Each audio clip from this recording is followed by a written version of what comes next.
Okay, rescue. Cars in thermal runaway.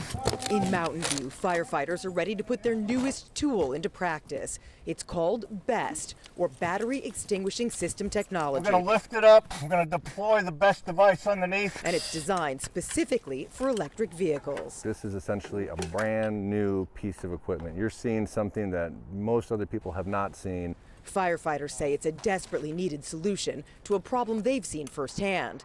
Back in 2018, a Tesla crashed and caught fire on Highway 101. Its battery continued to reignite at least 3 or 4 times in the days that followed. KTVU did an investigation into that crash. This particular case, 6 days later, the temperature inside those cells increased to the point of ignition, and that's why the car reignited. 6 days later. Well, you have a stored energy that really, frankly, is unstable. That's where the BEST device comes in. Firefighters used an old non-electric car to show us how it would work. The tool slides under the floorboard, pierces the battery pack, and injects a stream of water directly inside. That allows firefighters to cool the inside of the battery, where before they could only submerge the outside in water. So we could potentially use hundreds of gallons instead of thousands of gallons. In addition to saving water, crews say it allows them to stand back, away from potentially toxic smoke. So the firefighter is safer, the vehicle itself is going to be put out that much faster, and it's going to serve us that much more. Mountain View has just finished training on the device, but has yet to see it in action. And it's still in its new inception phases. We're only one of 2 departments here in the Northern California area that has it. So we still have a lot to learn. BEST costs $33,000, but firefighters say with thousands of new electric vehicles hitting the road each year, someday one might not be enough. We'll cross our bridge when we get to it. Rolling out to the track at Sonoma Raceway, the excitement is just starting to rev up. You know, I like to see the cars go fast and bring my son down here, get a little time at the track, do some camping, and have a few cold ones. NASCAR is back in wine country this weekend. You can't beat it. The best. You can't beat it. 70 degrees. Yes, it's the best. And race fans are ready. It's an absolute blast. I love NASCAR. It's obviously everyone's dream to get here someday, but to have it in our backyard is awesome. From the sights, to the sounds, to the smells. Tacos, nachos, quesadillas, you can't go wrong. Smoked over there on all that wood, and look at the meat falling off of the rotisserie over there. Around every corner, there's competition. Kyle Larson's going to win. Kyle Busch is going to be hard to beat. Even among the youngest fans and their top drivers. Alex Bowman. My favorite driver is Kyle Larson.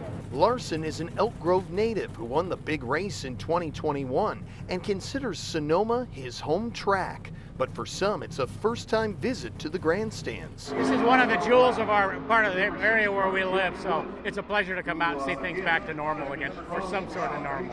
For the diehards, nothing has slowed them down from living life in the fast lane. Been coming here from the early 90s, and before he was born, and once he was born, we knew we were going to put him in a race car, so we've lived the dream ever since, and we wouldn't miss a race. Preparing takes precision and practice. This isn't your traditional oval-shaped motor speedway. Because it's a road course, we're not just turning left, we're turning left and right. We want to make sure that the car is rotating both ways and make sure we got good drive off the corners so we can, make good time every lap.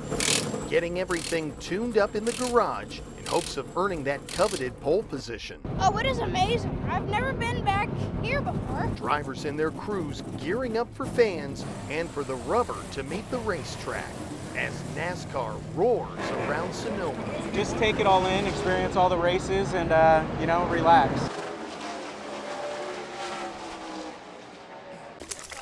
The kindergartners, as well as the first and second graders of Redwood Adventist Academy, played and learned in Mark West Creek. This creek is now a wonder of nature, made so by last week's magnitude 4+ earthquakes that rocked Santa Rosa and Principal Lisa Paulson. And all of a sudden I was just shaking, and I could hear, it's a portable unit, and so you could hear everything crunching together, and I felt like I was riding the wave. This is a picture of the creek just before the earthquakes, way more stones than water. There was a lot of algae covering the water, and it was just very still, and it was almost like, is there water in this creek? Then came the quakes of Wednesday, the 14th. We came down here on Thursday, and we're like, whoa, And we asked the kids, what do you think happened? You can see now it's just flowing so much better and cleaner and clearer, and it's great. It's so much fun for the kids. Yes, it did rain here over the weekend, but the water rise was days ahead of the rain. There's no doubt at all. We had the kindergartners work on building trenches to keep the water flowing before the earthquake, and it was nothing but a trickle. We came down the day after the earthquake, it was like night and day difference. This is the delightful result of some very serious science, geotechnical science, seismic science, that unleashed this water to the kids' delight. It's interesting and mysterious, and I think it's kind of neat. USGS geophysicist Devlin Roloffs says this is very common but rarely noticed. So what we think happens is that the earthquake, because it's shaking the near surface materials, it's just making them a little bit looser and more permeable, and the groundwater is a little more easily able to flow out of the ground.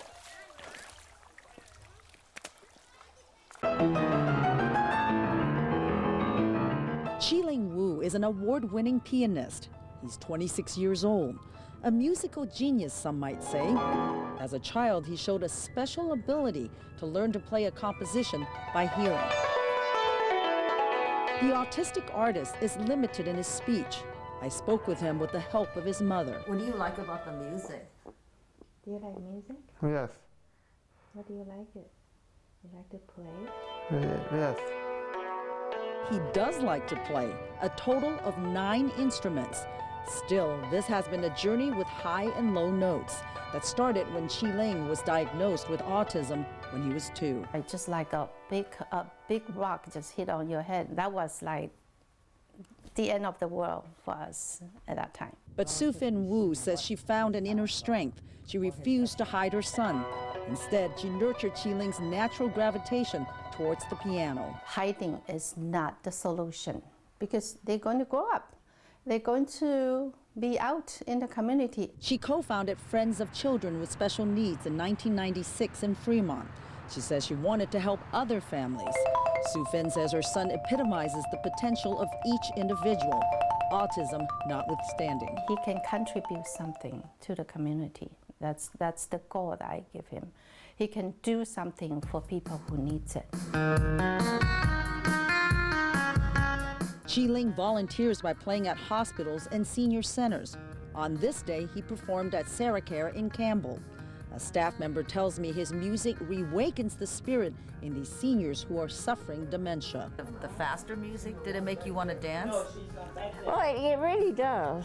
It really does make you feel like you would like to dance. Sufin says her son will never be able to live independently, but that should not be a deterrent to living life to its fullest. What's your message to other parents with special needs? Do the best you can. Find their strength. It doesn't have to be talent.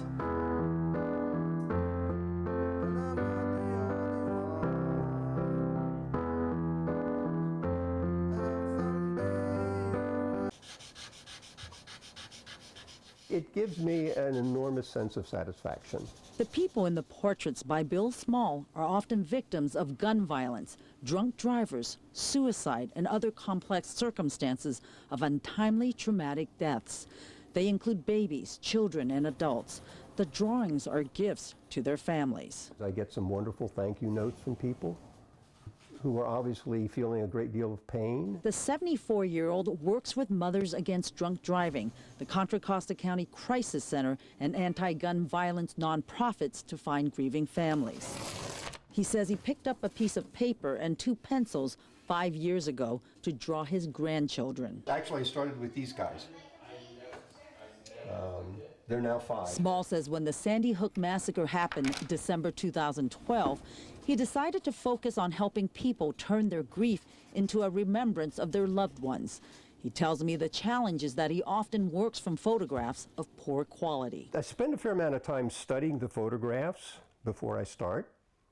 And then I think mostly it's just practice. Primarily self-taught, Small says he's taken some classes. He says time has helped him hone his skills. The desire to capture the essence of the person for their families is perhaps his greatest motivator. And that's what I'm trying to capture in the portrait is, this is the person as I remember them. and they can focus on the good times and not what they've lost. I don't want to cry, but yeah, it's very touching and very moving. Maddie Scott of San Francisco is a recipient of Small's artwork. Her son, George C. Scott, was shot and killed in San Francisco in 1996. Small has drawn 3 portraits of Maddie's son. They're healing for me. They touch my heart, and they let me know that I'm not alone in this, that someone does care. For someone to do that for me and not charge me a dime, it's unbelievable. Small says the art of giving is rewarding. It helps me put everything in my life in perspective, because when you're drawing pictures of people that are gone, your problems sort of fade away.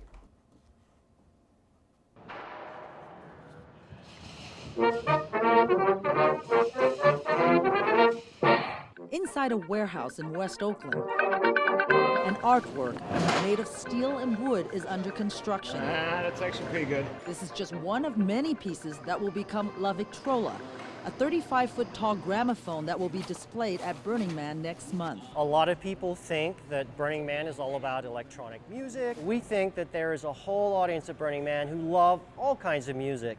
And so the gramophone, La Victrola, is about early jazz, blues, bluegrass.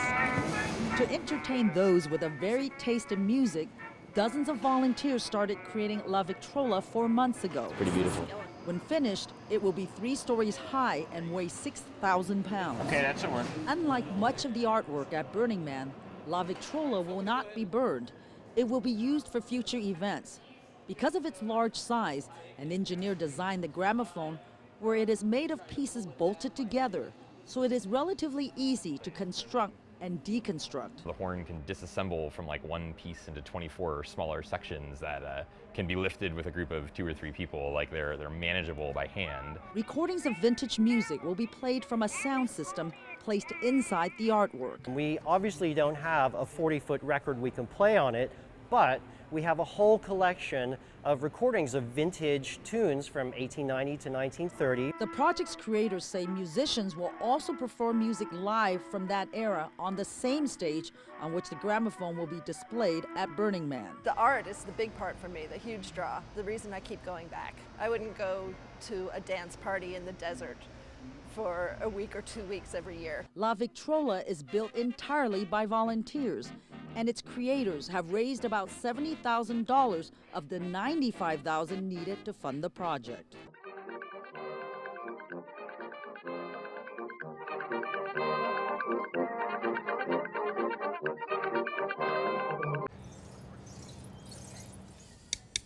With every vibration of a microjack, every chisel of stone, this is a whale skull right here. Skilled hands are chipping off layers of the past. So you have a microscope and a little dental tool, and you're scraping away the layers of sediment, trying to reveal the bone beneath. Dr. Christina Robbins and student lab techs at UC Berkeley have been working in this lab for a year now, carving out one of the biggest fossil finds in the Bay Area. So this one would be the inside of a scallop, and we can remove this one from the rock. It's pretty much embedded in there. So the preservation on some of these is really, really nice.